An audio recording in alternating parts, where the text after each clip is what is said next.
Good day pa.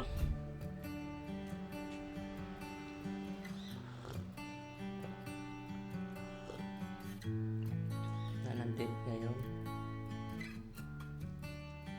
August 1.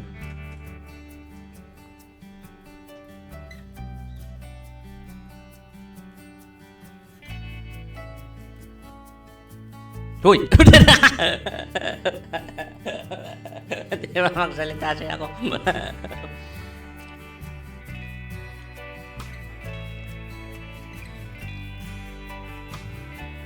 Paano daw ba sa langit? Yung iba na explain na. Pero maraming pagkaintindi na nag-explain. Meron silang pagkakapareho, meron pagkakaiba. Ngayon, ito sasabihin ko, yung iba, karamihan is nabigkas na. Iba nga. Patawad po. Gusto ko nga lahat kayo tama eh. Kaya lang ang problema, paano mangyayari yon? Kung away-away kayo.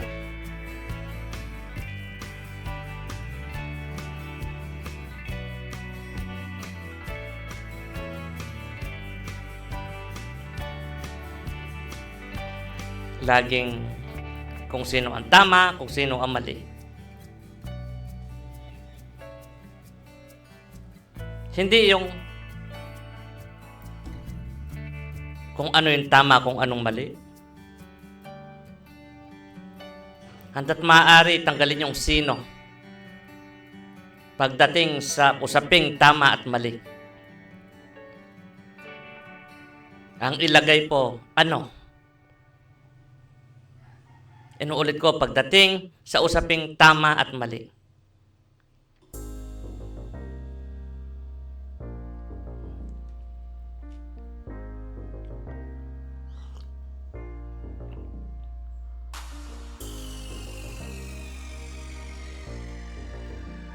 Karamihan ang pag-explain is, let's say for example, 1 to 5. Yung 1 and 3 lang yung tama. Yung 2, 4, 5 is mali. Let's say for example lang po. So, kapag sinabi yung tama, explanation na po yun. Kapag sinabi yung mali, explanation na rin po maituturing yun.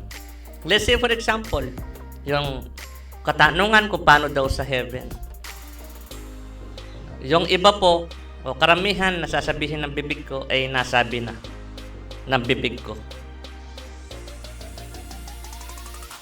O, nasa sa'yo po ang desisyon kung sasabihin din ng bibig mo yan o hindi. May desisyon ka po. Hindi ako naparito para paniwalaan. Maging baligtad nun, hindi rin po. Parang ganito po yan. Minsan kasi pag sinabi mo yung mali, explanation na maituturing yan. Yung paniniwala ng karamihan na meron daw heaven, ay meron daw gold at palasyo doon daw sa heaven. Maaga kami na gising ni Kuya Gio ngayon. 4 o'clock ako nagising. Ano kasi, bitin kami sa oras kasi. Siyempre, ano yun pa yung almusal. Nasaan na yung heaven?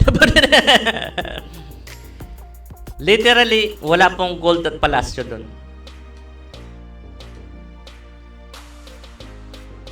Isa po yun sa explanation kung paano sa heaven.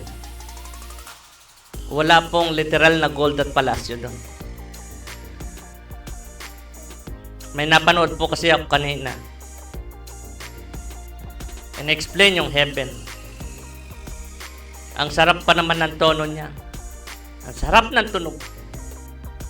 Habang pinapanood ko siya. Pero nung naintindihan ko bilang pagkaintindi po ninyo, mahirap. Kasi kung ano ang ikinakasiya nyo dito sa mundo, gusto nyo dalhin doon. Ang pinipili ng pagkaintindi ninyo ay literal.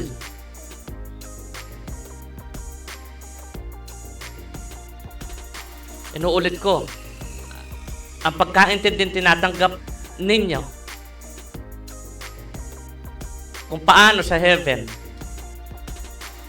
ay kung ano yung ikinakasiya nyo dito. Gold at palasyo.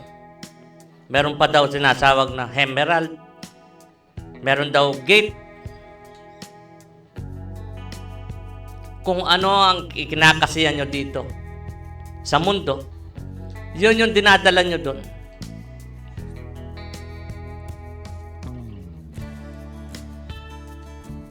May katanungan po ako sa iyo. Since dinadala mo ang tinatanggap mong pagkaintindi na tinuturing mong conclusion na may tuturing lang na option,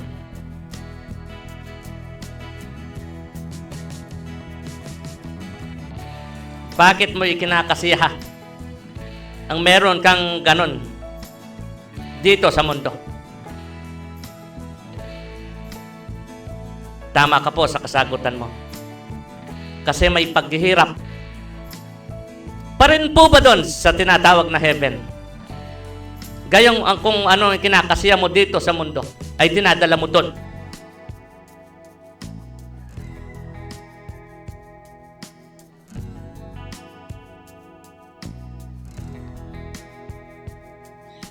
Lahat na sobra hindi tama. Tignan niyo po. Lumampas kayo sa langit. Kayo na nag-create sa langit ninyo. Pasalamat kayo. Walang pagkaintinding tao doon. Kung hindi, kukwestiyonin niyo ang mundo. Bakit ganon ang pagkauto sa inyo? Nabuhay ka dito sa mundo na ginawa mong conclusion ng paniniwala mo na maituturing lang na option.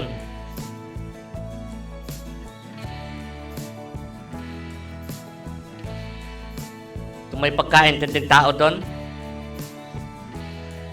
ang dami mong katanungan. Kala ko pa sabi ng paniniwala ako sa mundo. Nung nandun ako sa mundo, paniniwala ko hindi naman ganyan. Bakit iba yung nakikita ko, naririnig ko, nasasaksiyan ko? Kamo, 100%. Kung meron ka pang pagkaintinding tao doon,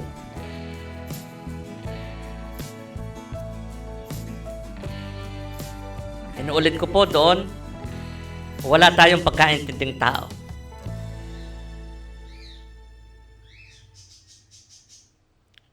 May hangganan ng tao maging pagkaintindi.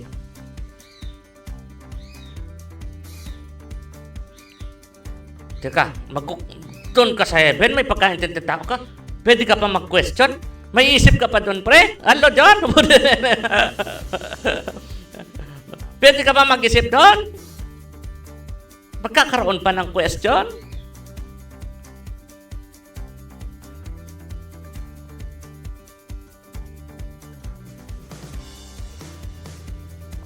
Ang animals, sabi kasi nila, Karakrus.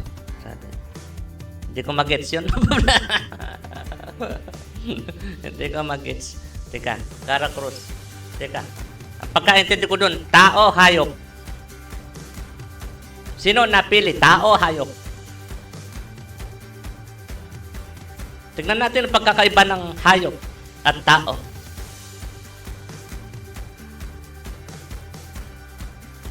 Ang tao, kaya niya magtanong.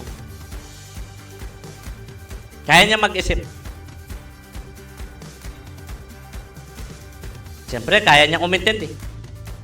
Pero ang hayop, hindi niya kayang magtanong. Hindi niya kayang mag-isip. Pero kaya niyang umintindi. Bakit kilala niyo na? Ano ba ang kanyang nakasanayan?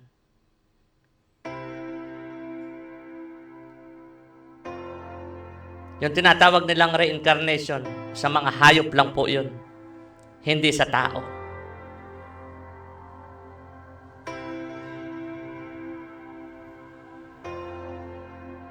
So ngayon nagpapasalamat ka. Napili ka sa pwedeng ligtas.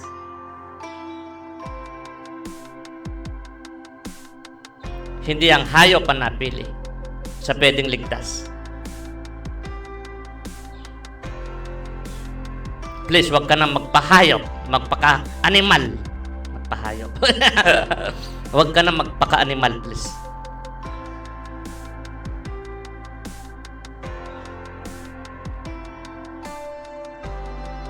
Hindi kaya magtanong ng hayop. Kaya niyang umintindi. Uy, pre, para siya nagtatanong. Tingnan mo, pre. Lahat ba ng pagkakaintindi mo sa bawat nasasaksihan mo ay conclusion?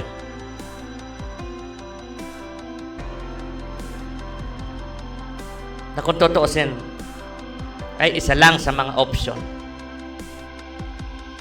Di po ba? Mga paniniwala. Bawat paniniwala, tinuturing na conclusion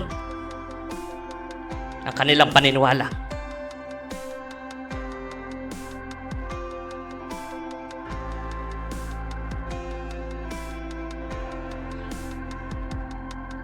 Ang Diyos nila ang kanilang paniniwala. Patawad po kung habang tumatagal medyo harsh na. Yan po ang gusto niyo.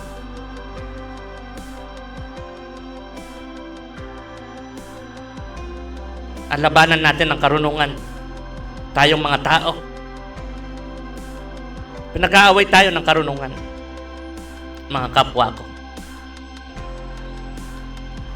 Sabi niya, wala daw mali sa pagkaintindi mo.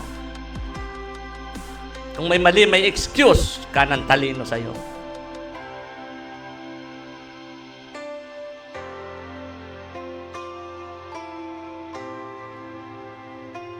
Ang Diyos mo ay ang paniniwala mo. Pinagtatanggol mo nga eh. Sabi mo, perfecto ang Diyos mo eh. Di po ba?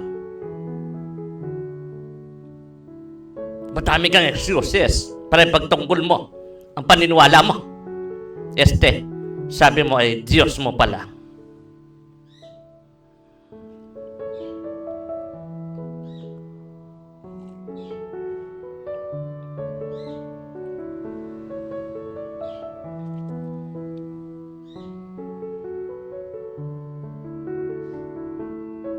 Tinatawag na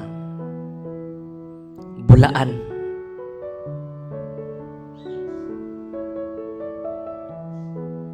Yung word na bulaan, ginagawang excuse ang sarili. Hindi sila yung ganon.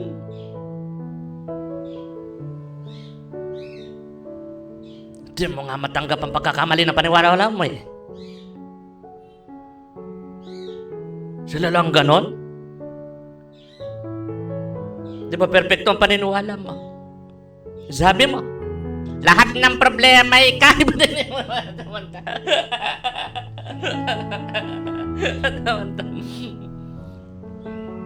Kung ano yung kinakasihan nyo dito sa mundo, ang tinatanggap nyo pagkaintindi, ganon doon. Marami bang Sailor Moon dyan? Parang favorite subject ko pa naman, recess. Maraming recess doon. Wala po tayong kasarian doon. Lahat tayo pantay-pantay doon. Walang mataas, walang mababa. Wala pong literal na Diyos. Pakatandaan mo yan. Ikaw na nagsasabing may number ang Diyos.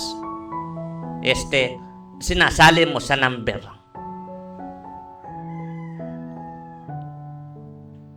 Hindi po rin, dapat daw number 1 ng Diyos, tapos pamilya, tapos... Teka, nasaan ang sarili mo?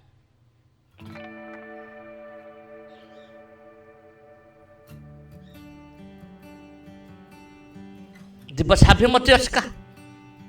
Wala kang pagkakamali. Sa bawat pagkakamali mo, may excuse ka. Sabi ng talino sa'yo, kapwa ako. Sino nga ba ang Diyos mo? At may hangganan ng Diyos mo.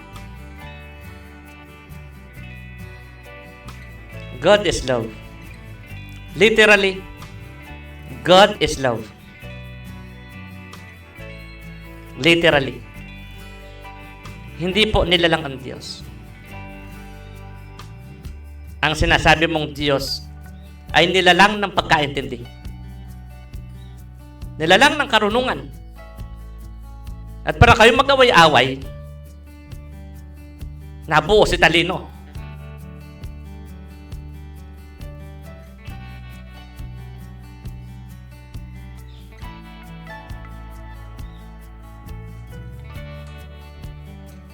Ang daming excuses.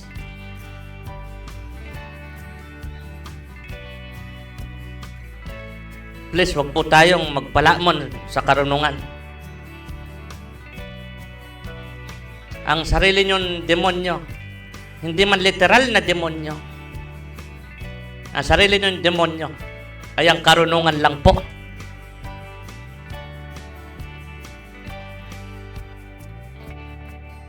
Di pa kaya. Kapag ikaw'y nagmamataas sa kapwa, lalo na mataas ang pinag-aralan mo, kamo, nalalamon ka ng karunungan, natatalo ka ng sarili mong demonyo. Pwede bang akin na lang ang demon nyo?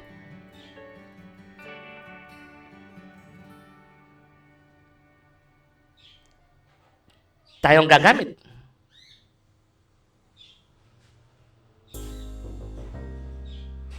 Bakit tayo? Ang sinabi niya ako?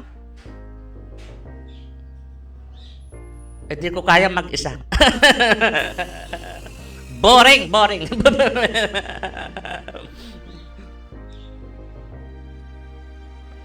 Hindi ko kayang maging masaya kung wala kayong mga kapwa ko. Hindi ako nabuo kung hindi kay mama at papa ko. Hindi ako nabuo kung hindi sa mga magulang nila. Mag-back ka pa ng mag-back. Matutong lumingon sa pinanggalingan. Huwag ka sosobra. Paano nabuo ang tinatawag ninyong Diyos? Sumobra po kayo. Nagsimula ang tinatawag nilang Diyos o makapangyarihan sa lahat. Nung nagsimulang nagkaroon ng isip ang mga tao, natutong magtanong, sino kaya ang naglikha ng mga una? Sino ang may likha ng mga una? Doon unti-unti nagkaroon ng iba-ibang pagkaintindi. Yumabong lalo ang karunungan. Hanggang sa nabuo si talino. Doon na nag-away-away ang maraming tao.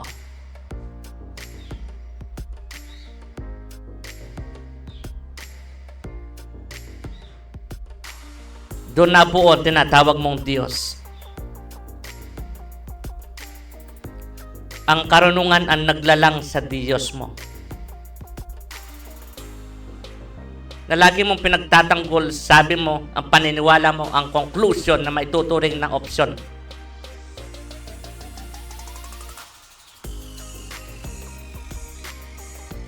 Gamit ang talino. Pero ang katotohanan, hindi ikaw ang gumagamit sa talino. Ang talino ang gumagamit sa'yo.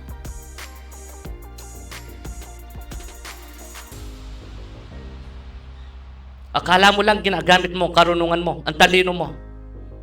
Hindi mo namamalayan, nabubulag ka pala ng karunungan at talino.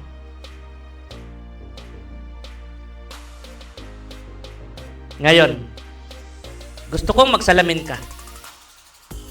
habang ikay nagsasalamin. Salamin ko.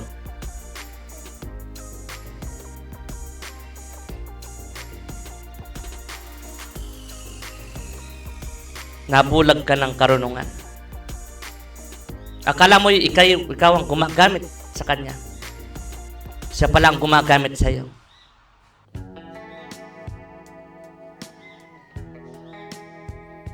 Doon po lahat tayo pantay-pantay. Walang mataas, walang mababa.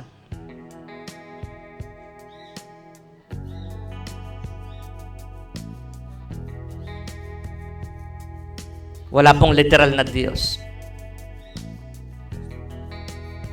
Maglagay tayo ng... Sige, punta tayo sa pagkaintindi nyo. Pre, may Golden Palacio daw doon, pre. Ay, pre, meron silang Diyos, pre, oh. Ganun pala, pre. Ano daw sa trono, pre. Ay, kasing layo ng Amerika. Espasyo. Paano niya sambahin ang sinasabi mong Diyos?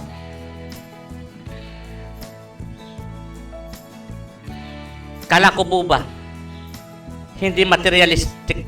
Ayaw ng Diyos mong materialistic. Bakit sinabi mong may literal na Golden Palacio doon?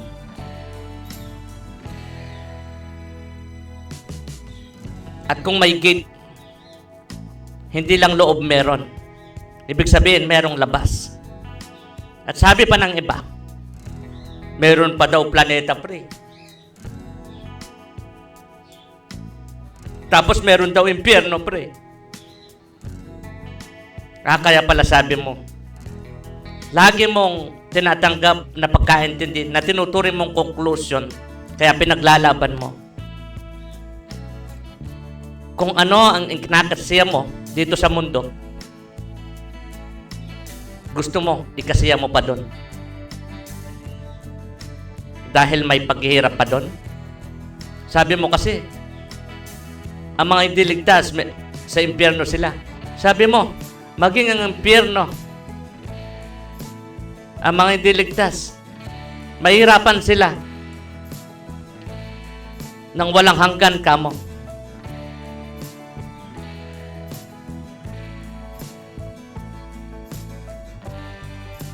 Sabi mo, nag-create kayo ng impyerno, nag-create din kayo ng heaven.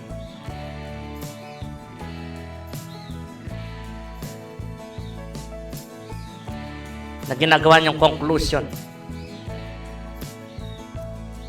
Kaya kayo nakikipag-away. Pinagtatanggol niyo ang Diyos niyo. Di po ba paniniwala niyo?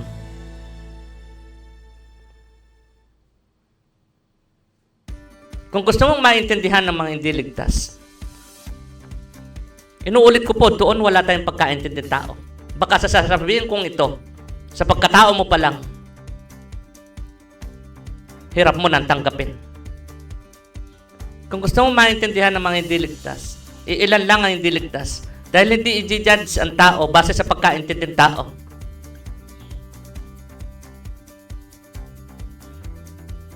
Imaginin mo, wala ka. Hindi nila kailangan ng impyerno. Mabubuo lang ang langit.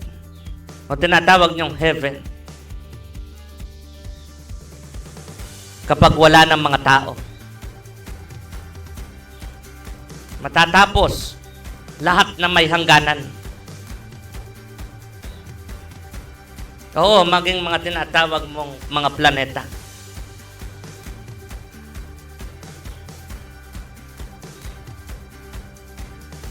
Matatapos lahat na may hangganan. Huwag pong mag-alala. Mas masarap ang walang pagkaintinding tao. Inuulit ko, baka sa pagkatao mo pa lang, hirap mo nang tanggapin na wala ka.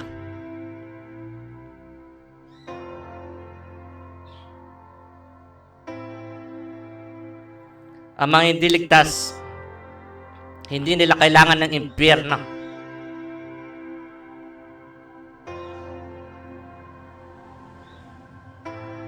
Ang mga hindi ligtas, iilan lang sila.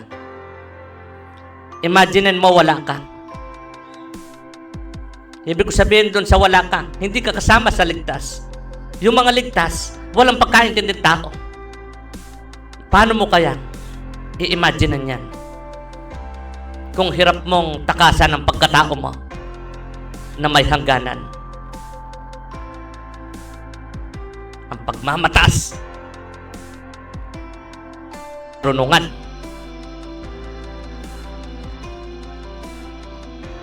mga Panginoon ko.